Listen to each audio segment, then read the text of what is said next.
Hello and welcome to this week's episode of the Veg Grower Podcast. My name's Richard and I want to encourage and inspire you to grow more of your own food.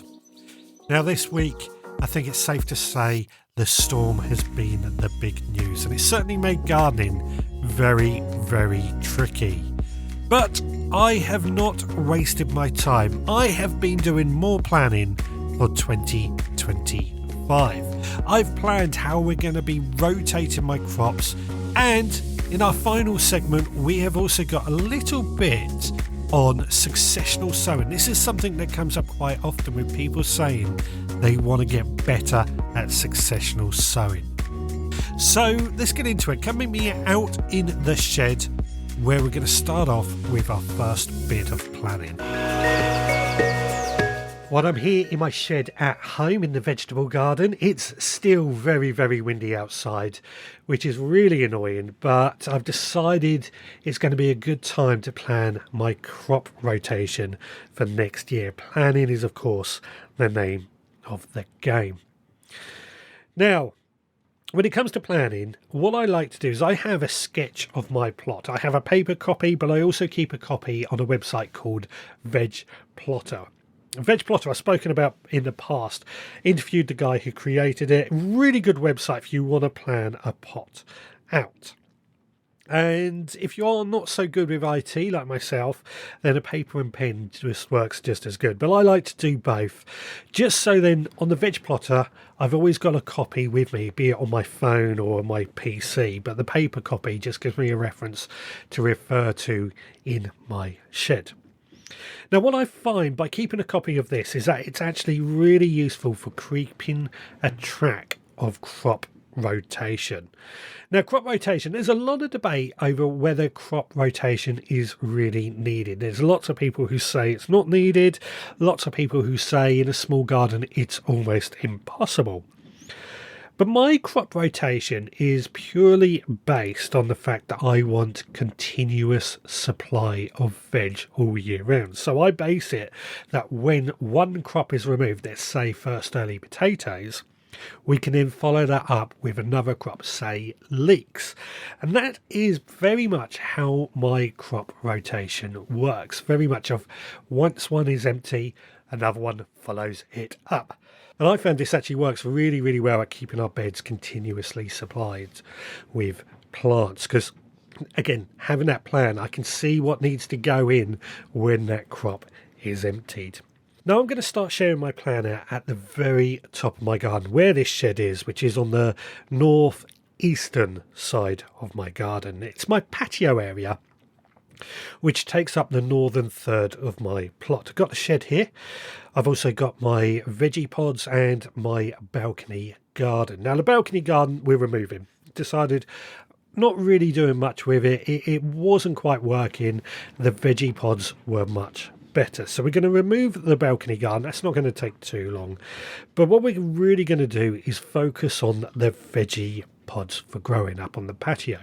We obviously, and I've spoken about this before, want to entertain more friends and family at weekends in our garden. So we want our patio area back to a certain extent. This means that we need to move my large veggie pod. Now I've got 3 veggie pods, the medium, the small and the large. The medium and the small ones have already been moved just slightly further back, and we've got to move the large one over the winter months. That's not going to be easy, however, because it's very heavy and it's very, very big. So I've either got to remove all the compost or get about 8 people to try and lift it. I'm not quite sure just what I'm going to do with it. However, in terms of what we're going to be growing in these veggie pods, so the small veggie pod we've used for herbs, and that's been really, really successful. So things like our annual herbs, basil, parsley, coriander, dill, we just sow those in rows in that small veggie pod. It's done really, really well. And that's something we're going to continue using. By the way, if you don't know what a veggie pod is, I'm sure you do because I talk about them quite a bit, but they are a raised bed and they've got an integrated watering system and a fleece covering. It's a fantastic piece of kit. It's been very, very productive, I have to say, but also very, very easy to actually use because of the height. Really brings the plants up to an easy height. Now, the medium veggie pod, which is my oldest veggie pod, that is going to be used for our salad leaf crops. So things like maybe spinach, maybe some Swiss chard, or in particular loose leaf lettuce or salad mixes. These are what we basically used this medium veggie pods for since we've got it. And it's been really, really successful, I've got to say. That's something we're going to continue just sticking with. So nothing really changing in those two. And in fact, the large veggie pod, what we found with a large veggie pod is that they're really good for growing root crops. So beetroots and carrots and spring onions. We've also thrown in some celery as well. That's been very, very successful. And I think that's very much what we're going to continue using it for throughout 2025. Now, what I find, because we're on a clay soil here, root crops do struggle in the soil. I'm not saying they're completely wasted or complete failure, but they do struggle, whereas in the veggie pod, they really, really thrive. So we're going to continue using that for some root crops. In fact, this week I actually sowed some carrots in the veggie pod. You might think, here we are in December, it's a bit early or a bit late to be sowing carrots, but there's some varieties, Amsterdam Forcing 2 or Eskimo, which I actually did an experiment last year and sowed those in December, and they grew and they thrived. We had a bit of slug damage, but they actually grew and thrived in the veggie pot. So I've sown some of those carrots this week as well, just to add to that. Now we're going to move on down into the actual kitchen garden, where we've got our 4 large beds. Now all 4 of these beds are currently full. And what I'm going to do is I'm going to assign each bed a number in order to try and make it easy for you to understand. So bed number 1, which is the bed in the northeastern corner. This currently has some carrots, some mustard and some celery in it, which are ready for our Christmas dinners. But before that we had garlic and onions in, and the garlic and onions did very, very well. The carrots and everything else look like they're doing very, very well as well. But come January, February, that bed will probably be empty. So at that point, what we're going to do is add a load of compost to build up the soil. And then in probably mid-May, that bed is going to be used for cucumbers and squash plants such as pumpkin and butternut squash. And we've not grown them in this bed before, so it's going to be an experiment to see how they get on. I'm sure they will be fine, but they've moved on from another bed. In the meantime, obviously, we're going to want to sow some quick crops, maybe some radishes and lettuce in there, just to get it through until mid-May. Now, bed number 2, which is on the southeastern corner of this area, and that was the pea and bean bed this year, which actually did very, very well again. We've been quite lucky with a lot of our plants this year. They've all done very, very well. Now, this bed is actually being planted up with our garlic and our onion sets. So that's something we're going to continue doing throughout 2025, garlic and onions. But come the middle of the year, when we harvest our garlic and our onions, that bed is of course going to be empty. So once we've harvested those up, we're going to continue with sowing things like carrots, mustard and things like that in that bed, just so it doesn't go to waste.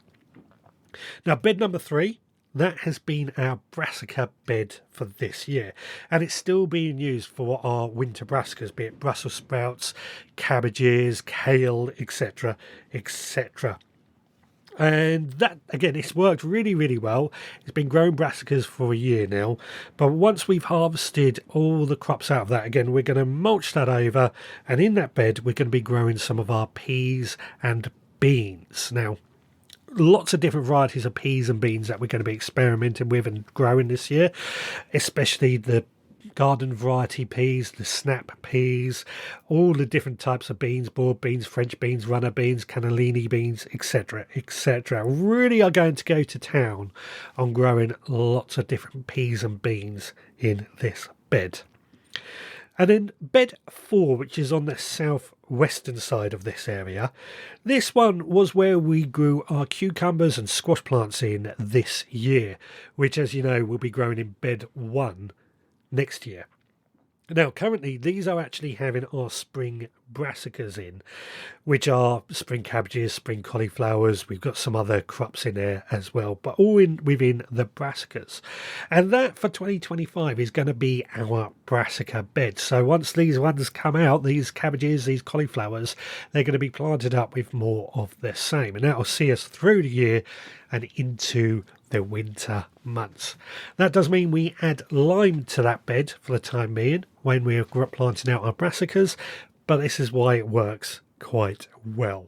Now that's our larger beds here at home. We've got some more beds though. We've got 3 medium-sized beds. These are the long and thin ones, which I've only really built this year.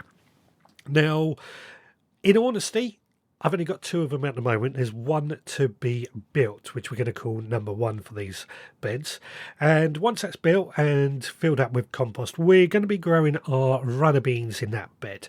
I'm not a lover of runner beans, but the wife does like them. And because they're nice and big, I think they will go quite well. This is actually along the southern side of our garden, these 3 beds. Bed number 2 of these long and thin beds is currently our hotbed, so we're not really growing anything in it, but we've got some young plants that are just being heated up under this hotbed here. But again, come the new year, probably May, that's going to be our cannellini bed, another type of bean. I did tell you, we're going all out on peas and beans again. And in the 3rd bed, this is our new rhubarb bed. I planted up a couple of rhubarbs that I grew from seed in there, and they've been establishing quite nicely. They're actually just starting to die off now the weather has got cold here, but they seem to be doing quite well, and I think that means we're going to continue growing rhubarb in this bed next year. Then we're off to our 4 smaller beds. So again, number them 1 to 4. So number 1, which is in the northeastern corner of this area, these are just to the north of our medium-sized beds. It's kind of difficult to explain the layout, I guess, but this bed has got dahlias growing in it, which again, the frost has just killed them off in the last couple of weeks. I've left the tubers in the ground, but I've given them a good mulch. Now dahlia, the tubers are actually edible. Bit of an acquired taste, but what I'm hoping to do, so I leave these tubers in the ground, they're going to regrow by their own, and we're going to have a nice bed of dahlias. Dahlias, I think, look lovely, and hopefully they're going to give us enough tubers that we can try eating them and just see what they really taste like.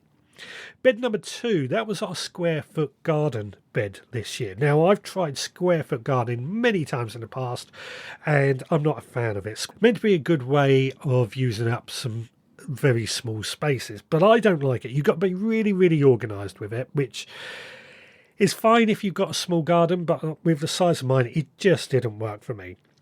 So we're not going to be doing a square foot garden in that again.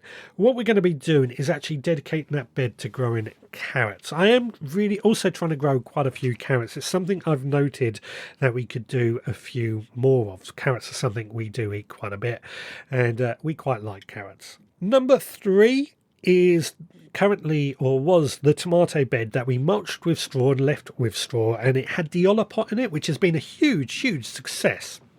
Olipot, I'm definitely going to try and get some more Olipots. But that bed is going to be our asparagus bed. I love asparagus, one of my favourite plants, certainly one of my favourite foods. And we've been growing asparagus crowns from seed, and they're doing really well, I have to say. We've just got to get them through the winter. But what we're going to try and do is actually dedicate a bed to asparagus here at home. We've got asparagus on the allotment, which is really good and provides us with plenty of spears, but we want more and we would like it more at home as well. So we're going to try and dedicate that bed to asparagus. It will take a few years to establish, but I don't mind that because it means we should hopefully get decent asparagus. Now the final bed of these small beds. Now that bed, we planted our courgettes in that this year and also some nasturtiums. But what I'm going to do next year is plant tomatoes in that bed, just like we did in bed number 3. That has been a real success. Again, we like tomatoes. We do eat a lot of tomatoes. They're a bit of a staple. So we really want to grow lots of tomatoes in that bed. Now, all these 4 small beds, you're probably realising they're not as well organised as the top 4, the larger beds. That's just because it takes time to really work it out and get it figured so we can get them all really grown food all year round. But that's something that will come in time. Now, all of my outdoor beds, one thing we are going to be doing is planting nasturtiums and marigolds as companion plants with them too. So, nasturtiums do very, very well. They're edible. Marigolds are really good for deterring certain aphids and pests. So all of these are going to need to be sown as well. Now, final area is, of course, my greenhouse. Now, my greenhouse, again, we've been growing in there for quite a while. We are transforming it over the winter in that I'm digging out the beds and I'm laying it up with shingle, which is working really, really well. We've nearly got it finished, actually. And then inside that, we're going to be having our autopot system. I've spoken a lot about autopots this year, so I won't go into it, but of course we do have the affiliate link Auto10 RVG if you are interested. I'm really pleased with how the autopots worked, and I think in a greenhouse they're really going to come into their own. So what we're going to have along the northern wall, we're going to have 4 of the larger pots, and in that we're going to be growing things like cucumbers, melons and tomatoes. Now, normally cucumbers and melons like different conditions to tomatoes, but we're just going to try it and see how it gets on. And then along the southern wall, we're having the smaller pots that I've been using this year. We're going to be growing things like peppers and chilies in those, and also strawberries. Some of our strawberry runners are going to be going into some of these smaller pots as well. Now, the great thing about the autopot system is that it doesn't need much work, as I've spoken about this year. We fill up the water reservoir with water and nutrients, and we just keep that topped up, and that's all we're really going to need to do. And that's one of the reasons that I'm moving more onto the autopot system in the greenhouse. Being a greenhouse, of course, it's difficult if we do get a hot summer, which we're hoping and praying for.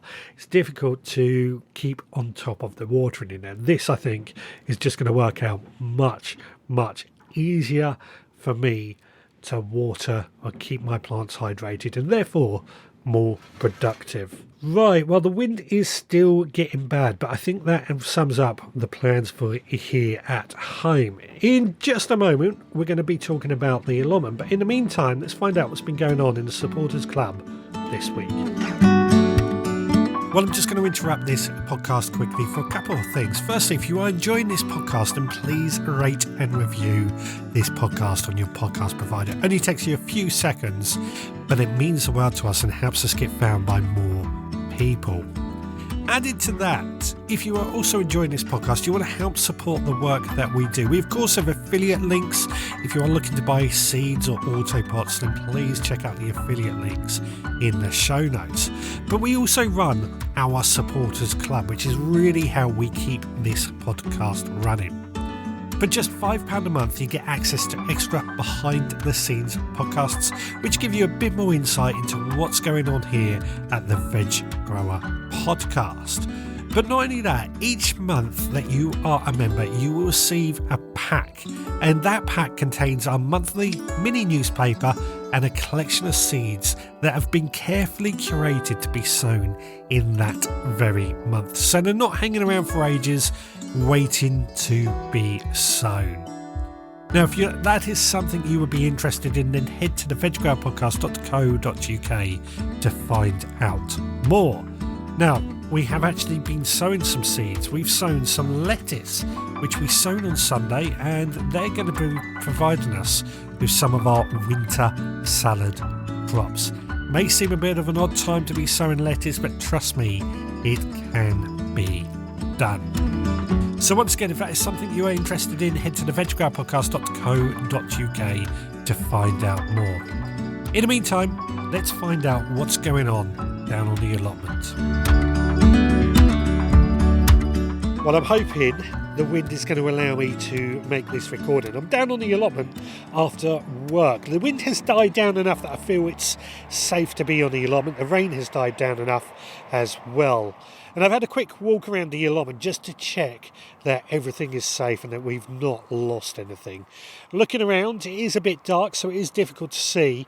But looking around, the sheds are still in place. The greenhouses is still in place, although one of the greenhouse frames does look like it's twisted slightly. I'm not overly worried about that, because some of the glass has smashed, but that wasn't fully glazed anyway. Grandad's greenhouse, the one that is fully glazed, the door has somehow opened on that, but overall that is in pretty good condition. The only other thing that I've noticed in terms of damage is I had a net cover over some of my cabbages and that has been blown flat. I'm not worried about that. That's something I can easily sort out. Now, what I thought I would do while I'm down here tonight is just quickly go through with you my crop rotation plans for on the allotment. Kind of makes sense. We've been talking about it at home, but the allotment follows a slightly different plan because one thing that we grow here that we don't really grow at home is potatoes. Now, potatoes we're growing in beds 1, 2 and 3, which is in the bottom half, the original half of my allotment. They're on the northern side, and potatoes grew in them perfectly fine this year. We had first earlies in one bed, second earlies in the next, main crops in the third. And as I said, they grew absolutely fine this year. We've harvested them, of course. I've been planting those up with brassicas as we've harvested the potatoes, because next year these beds are going to be my brassica beds. In fact, as I said, we've got cabbages and things like that already in them. The middle 3 beds, 4, 5 and 6, now these were my brassica beds this year. So as we've finished using up our brassicas, we've then planted in our garlic in bed number 6, our overwintered onions in bed number 5. In bed 4 we've still got some turnips, but that will be our spring planted onions will be going in there. Once, of course, the garlic and onions will come out around middle of the year, these 3 beds then become suitable for planting out our beans. There was a bit of an area going on here where I haven't quite got the rotation just quite configured, but we'll get into that as we go on. As I said with the home plot, the rotation plans takes a while to really get into place, and as I've added more beds, the rotation just slightly changes, and we've just got to get into our own little rhythm with it. But beans will go into here in the second half of 2025. French beans and broad beans for overwintering. Now, on the southern side of this half, we've got 1 large bed, and then on each side of the greenhouses, we've got 2 half-size beds on each greenhouse, which basically gives us 3 full-size beds, if you like. Just being complicated here. But we'll call these 7, 8 and 9. Now, bed 7 currently has leeks in, bed 8 has parsnips, and bed 9 was my carrots. Now, this is where it gets a little bit tricky to work out what is going to go where, because these are what I call my odd plants. These are plants that go in wherever I have space. Leeks technically, I guess, could go in where the first earlies came out. That I did quite successfully a couple of years ago, so that's not a problem. But these beds here, they've worked well with parsnips. Carrots were a bit of a problem, but what we have to think about in these beds is what's going to go in here once the parsnips come out. Obviously, it's not going to be a while before it's planted. What I think I'm going to do, according to my plans, sweet corn, tomatoes, maybe some spare cucumbers that just go in at a bit of a loose end, just to fill in these beds. As I said, my crop rotation plans do evolve around making sure my beds are full at all times. Now, if we move down to the newer half of the plot, now beds 10, 11 and 12, which are my corrugated iron beds. They've got green manures in them currently, but they are going to be my potato beds in March. So they're not going to be used for a while, but potato beds are going to go in there. First earlies, second earlies, main crops yet again. Beds 13, 14 and 15, which are the middle of this allotment. I've covered these over with cardboard for the winter, and I've planted out some green manures into these and some broad beans. And the green manures are field beans, which work really, really well at just keeping hold of nitrogen and fixing that into the soil. These beds here are going to be my bean beds next year. So they're going to have broad beans, French beans, runner beans, peas as well. All the staples to really try and make the most of what space we have. And then once the beans are all died back down, we will be planting green manures in these, ready for the potatoes in 2026. This is how my crop rotation plans work. Then we've got bed 16, 17 and hopefully bed 18, which I've got to build, but we've got space available to put another bed in. Now these beds will grow in tomatoes and sweet corn this year. So these beds are going to be for carrots and parsnips and some of our root crops here on the allotment in 2025. So basically the rotation works around that. We've got 6 different areas and they all move around, but it's solely based on how we can get the most crops out of our allotment. Very simple, and it works very, very well. Now, Grandad's greenhouse this year was for cucumbers and melons, which was very, very successful actually.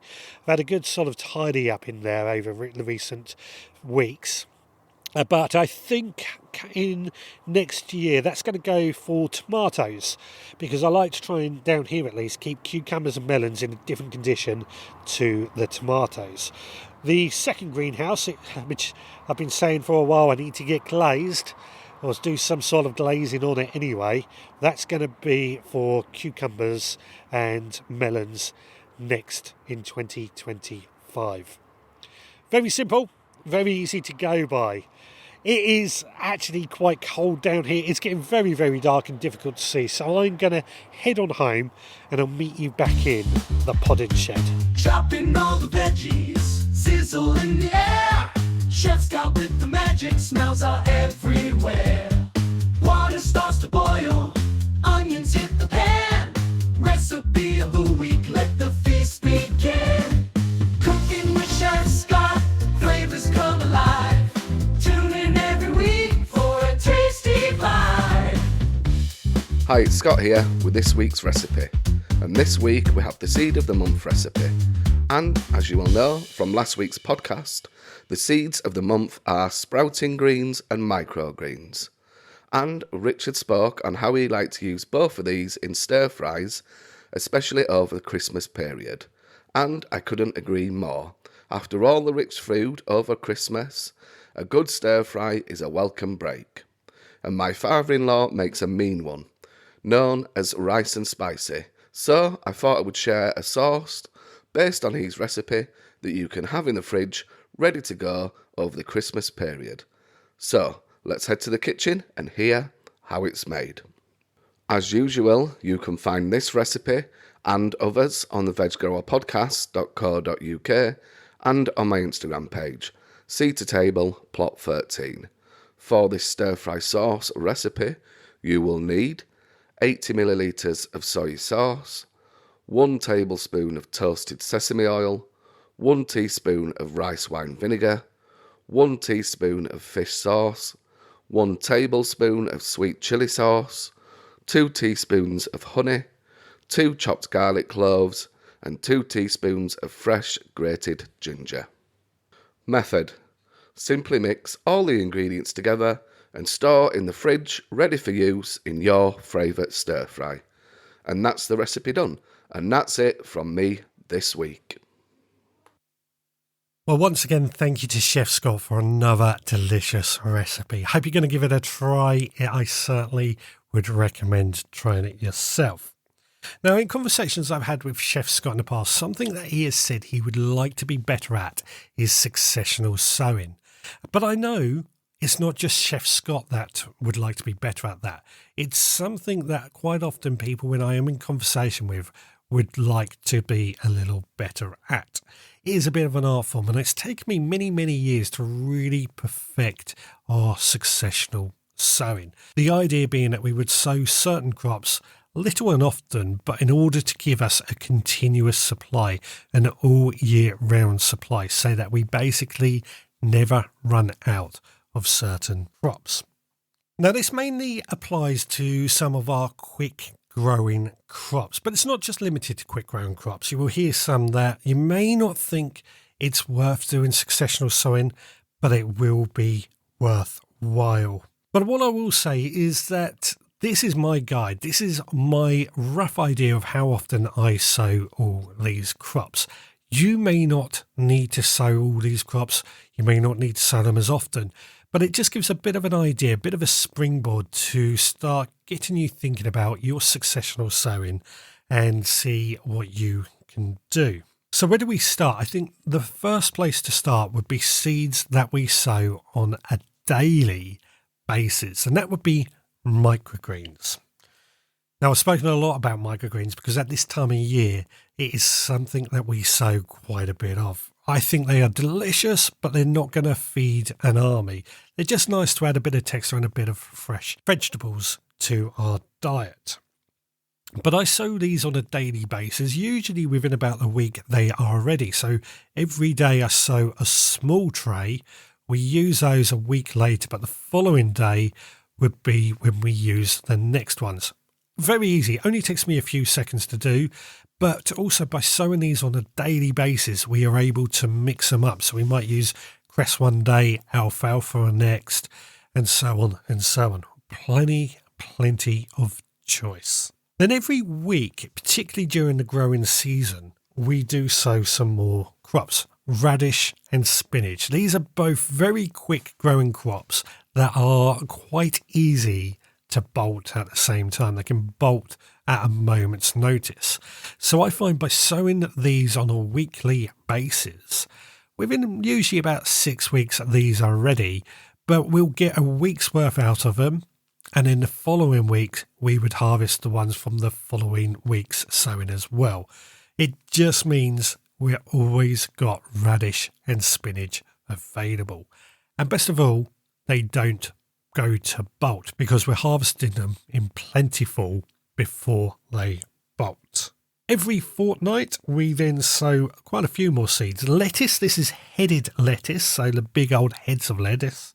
Rocket, peas, kohlrabi and turnip. Then every 3 weeks we will sow some salad leaf, like I said with lettuce, but this is what we would class as cut and come again salad leaf. Carrots, pak choy, beetroot, salad or spring onions, mustard and French beans. Again, French beans every 3 weeks. Seems like a lot, but trust me, it does make it worthwhile. French beans can be ready in as little as 60 days. And then every month we sow Swiss chard, cabbage and cauliflower. Now you might be thinking that cabbage and cauliflower are a long growing crop, and you would be right. But they are a crop that I find if we sow pretty much every month that they are available for sowing, it means we can have a cabbage every single week of the year, or a cauliflower every single week of the year. It is a lot, don't get me wrong, it is a lot, but it is well worth doing. Now, I'm sure there are many crops that we could add to this list, but this is just a springboard, an idea to get you thinking about successionally sowing.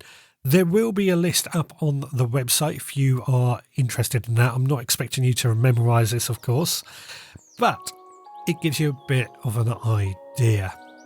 Well, we're approaching the end of this week's podcast. I hope you have enjoyed it, and I hope it's given you a few ideas of what you can do in your own allotment or your own garden. If you have enjoyed this podcast, then please do rate and review on your podcast provider. Haven't had any rating or reviews over this last week, but I'm sure there will be some next week. It's always good to get the rating and reviews because they really do give me some essential feedback, and they help the algorithm. They help us get found by more people who might be looking for a bit of help with their own allotment or their own vegetable garden. If you've enjoyed this podcast, then please consider becoming a member of our supporters club. Details are on our website at theveggrowerpodcast.co.uk. But £5 a month to be a member, you get access to extra content, seeds, and our monthly mini newspaper. If you want to get in touch, you can contact us through our website, theveggrowerpodcast.co.uk. You can leave a comment on the bottom of a blog post, or you can leave a voicemail. And of course, you can also email me, Richard, at theveggrowerpodcast.co.uk. Don't forget, you can also find me on social media under the Veg Grower Podcast. We will be back again next time, so until then, please take care.